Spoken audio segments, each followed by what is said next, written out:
నమస్తే అన్న, అందరికీ నమస్కారం. కువైట్లోని రేషన్ సరుకుల పైన వాణిజ్య పరిశ్రమల మంత్రిత్వ శాఖ కఠినమైన నిబంధనలు అమలు చేస్తూ ఉంది.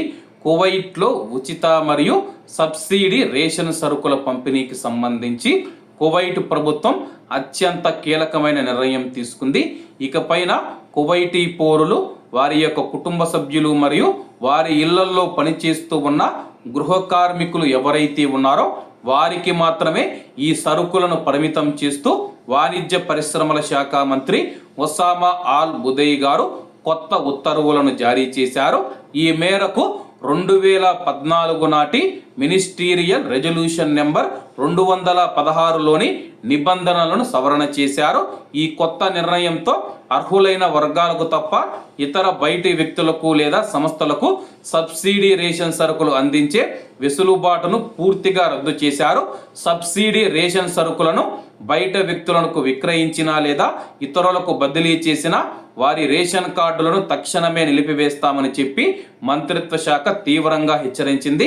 అంతేకాకుండా ఈ నిబంధనలు ఉల్లంఘించిన వారిపైన కఠినమైన చట్టపరమైన చర్యలు తీసుకోవడానికి సంబంధిత అధికారులకు పూర్తి బాధ్యతలు అప్పగించారు.